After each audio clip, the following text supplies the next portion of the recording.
Hello students, as जो chapter 7 is going on, हमने last time किया था मोशन ऑफ सेंटर ऑफ मास। ठीक है, और आज हमारा न्यू टॉपिक है conservation of linear momentum and velocity of centre of mass.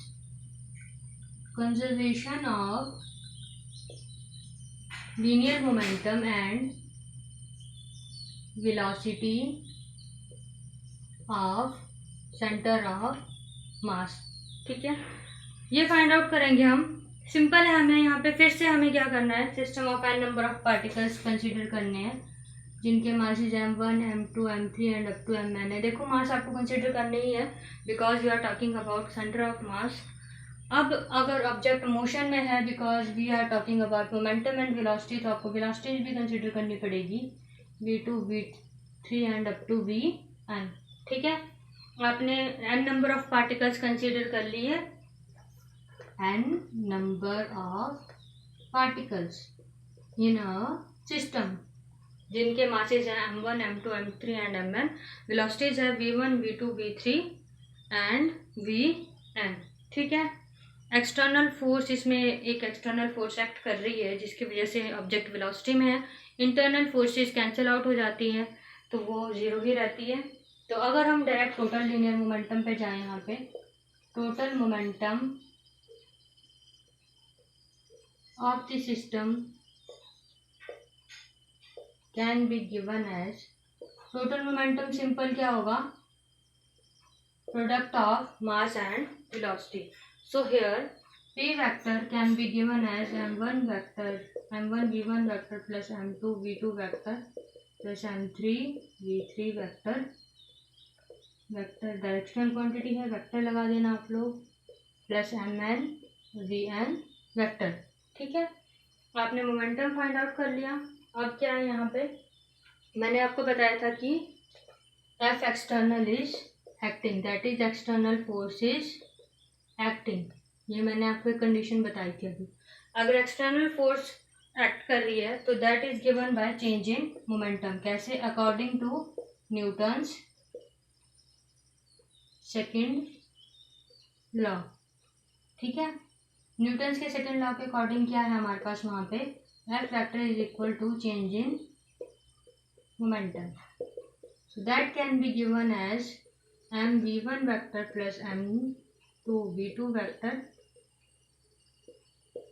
Plus M three V three vector plus M N V N vector.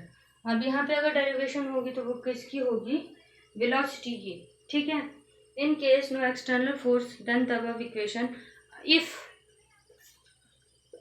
f external is 0, which means no, ये कब है, जब आपकी एक्सटर्नल फोर्स एक्ट कर रही हो।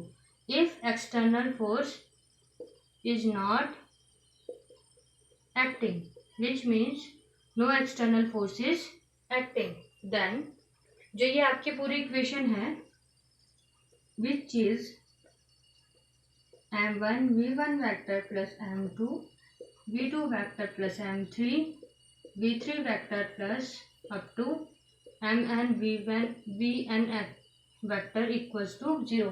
किसके equal हो जाएगी, 0, क्योंकि f एक्सटर्नल की इक्वल है ये इक्वेशन। जब f एक्सटर्नल 0 हो गया तो ये कंप्लीट इक्वेशन भी किसके इक्वल हो जाएगी, यहाँ पे 0 के। अब यहाँ पे जो ये पूरी इक्वेशन 0 है तो हम इसे ऐसे भी लिख सकते हैं, डेरिवेटिव हटा सकते हैं, which means plus M N P one vector equals to 0, which means your जो आपका है डेरिवेटिव अगर आपका 0 होता है तो यहाँ पे क्या होगा, ये कांस्टेंट वेक्टर।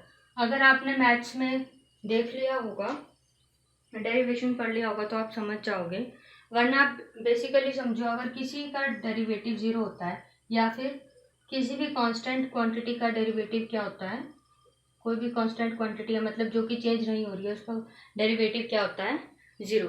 तो अगर किसी क्वांटिटी का यहाँ पे हमारे पास डेरिवेटिव 0 है तो that can be considered at constant. तो this means that momentum is total momentum is constant hair.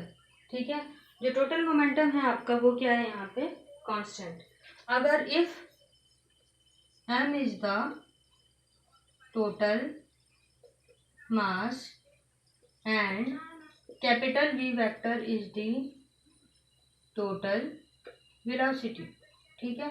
अगर जो आपका m है वो टोटल मास है और capital V vector total velocity है, तो that is given by m v vector is equal to m1 v1 vector plus m2 v2 vector plus m3 v3 vector plus up to mn vn vector, ठीक है। तो this means m v vector is equal to constant, ठीक है। यहाँ से m v vector constant है, which means v vector is also constant, ठीक है। बिकॉज जो आपका मास है वो कांस्टेंट नहीं होता, that depends on acceleration due to gravity, this means here is your velocity is constant, thus there is a conservation of momentum which is this and velocity which is this, ठीक है। तो आपके दोनों ही conservation of momentum and conservation of centre of mass हमने prove कर दिया। Simple, कितनी लाइन्स में, 1 2 3 4 5 एंड 6 लाइन्स में आपकी पूरी डेरिवेशन होगी। सिंपल सा कंसेप्ट है आपका। अगर आपको सेंटर ऑफ मास एक्सप्रेस करना आता है कि कैसे एक्सप्रेस करना है, तो आप इजीली कर लोगे। अब देखो, ये था आपके पास पूरा सेंटर ऑफ मास का कंसेप्ट। इसके बाद हम एक रोटेशनल मोशन के कंसेप्ट में जाएंगे, ठीक है। That is the motion of rigid body या motion of centre of mass of rigid body. ये आपका नेक्स्ट लेक्चर में होगा। बेसिकली आज मैं थोड़े सेंटर ऑफ मास के आपको एग्जांपल्स बता देती हूँ। तो first common example with us is motion of earth and moon. देखो, आपके पास अर्थ है और मून है, ठीक है। दोनों ऑब्जेक्ट्स हैं, फोर्स ऑफ ग्रेविटी अट्रैक्ट कर रही है। तो there is somewhere in between a point where the mass of whole body is concentrated, ठीक है। तो जो सेंटर ऑफ मास है वही इनके मोशन को बैलेंस कर रहा है, वही इनके मोशन को पॉसिबल कर रहा है कि अर्थ मून को इतना अट्रैक्ट नहीं करता कि जो मून है वो अर्थ के ऊपर गिर जाए, ठीक है। तो centre of mass is balancing the motion of both bodies here. Next is motion of fragments of cracker. अब क्या है आपके पास, आप रॉकेट जलाते हो या जलाते थे, आजकल तो इको फ्रेंडली दिवाली मनाते हैं। तो जब रॉकेट एक मोशन तय करके आसमान में जाता है, उसके बाद वो वहाँ से छोटे छोटे पार्टिकल्स में स्कैटर हो जाता है। तो that small particles are considered here as n number of particles, और उसका सेंटर ऑफ मास एक पॉइंट पे कंसिडर होता है, ठीक है। तो from there you can find out the centre of mass, या फिर आप एक एग्जांपल देख सकते हो कि n number of system of particles का सेंटर ऑफ मास क्या है, या फिर अगर एक रिजिड बॉडी है तो उसका डिवाइड होने के बाद सेंटर ऑफ मास क्या होता है, ठीक है। सेंटर ऑफ मास अगर आपको पता चल गया तो आप वहाँ से क्या फाइंड आउट करोगे, मोशन ऑफ सेंटर ऑफ मास, और वहाँ से आप अलग अलग ऑब्जेक्ट्स की वेलोसिटीज और एक्सेलरेशन फाइंड आउट कर सकते हो, या अलग अलग सिस्टम की जो कि उस सेंटर ऑफ मास में प्रेजेंट है। सो आज के लिए इतना ही, ठीक है। आज थोड़ा छोटा टॉपिक है, इसके बाद हम करेंगे वेक्टर प्रोडक्ट या फिर vector product of two quantities. तो आज के लिए छोटा सा topic. Thank you, this is all for today.